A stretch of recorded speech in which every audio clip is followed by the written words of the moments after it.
Item ಯಾವುದೇ ಇರಲಿ try ಮಾಡಿ ಆಚಿ ಚಿಕನ್ ಮಸಾಲಾ.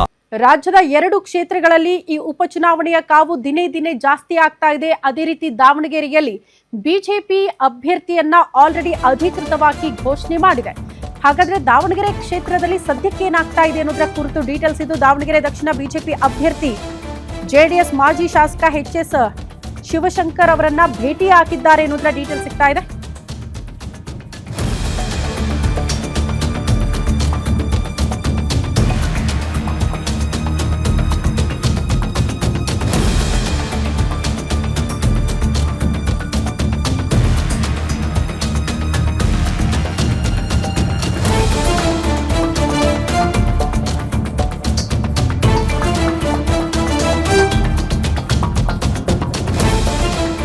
ಮಾಜಿ ಶಾಸಕ ಎಚ್.ಎಸ್. ಶಿವಶಂಕರ್ ಅವರನ್ನ ಭೇಟಿ ಹಾಕಿದ್ದಾರಂತೆ.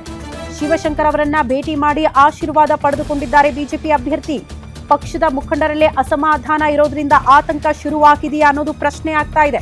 ಟೆನ್ಷನ್ ನಲ್ಲೇ ನಾಯಕರನ್ನ ಭೇಟಿ ಮಾಡ್ತಿದ್ದಾರಾ ಶ್ರೀನಿವಾಸ್? ಯಾಕಂದ್ರೆ ಅಸಮಾಧಾನ ಭುಗಿಲೆದಿದೆ. ಹಂಗಾಗಿ ಕೆಲ ನಾಯಕರ ವಿಶ್ವಾಸ ಪಡೆದುಕೊಳ್ಳುವ ಪ್ರಯತ್ನ ಆಗ್ತಾ ಇದೆಯಾ ಎಸ್ಟಿ ಸಮುದಾಯದ ಅಭ್ಯರ್ಥಿಯಿಂದ ಅನ್ನೋದು ಪ್ರಶ್ನೆ ಆಗ್ತಾ ಇರೋದು. ಯಾವಾಗ ಇವರನ್ನ ಅಧಿಕೃತವಾಗಿ ಬಿಜೆಪಿ ಘೋಷಣೆ ಮಾಡ್ತೋ ಆಗ್ಲೂ ಬಿಜೆಪಿಯಲ್ಲಿ ಅಸಮಾಧಾನದ ಹೊಗೆ. ಯಾವ ಆಧಾರದ ಮೇಲೆ ಇವರಿಗೆ ಟಿಕೆಟ್ ಘೋಷಣೆ ಮಾಡಿದೆ ಪಕ್ಷ ಅನ್ನುವಂತ ಅಸಮಾಧಾನ ಕೆಲ ನಾಯಕರಲ್ಲಿ ನೋಡೋದಕ್ಕೆ ಸಿಗ್ತಾ ಇದೆ.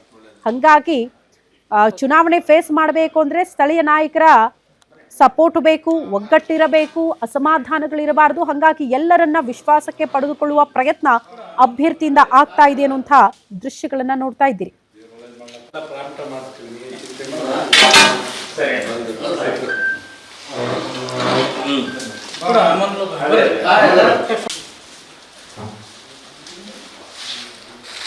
ಕಿರಣ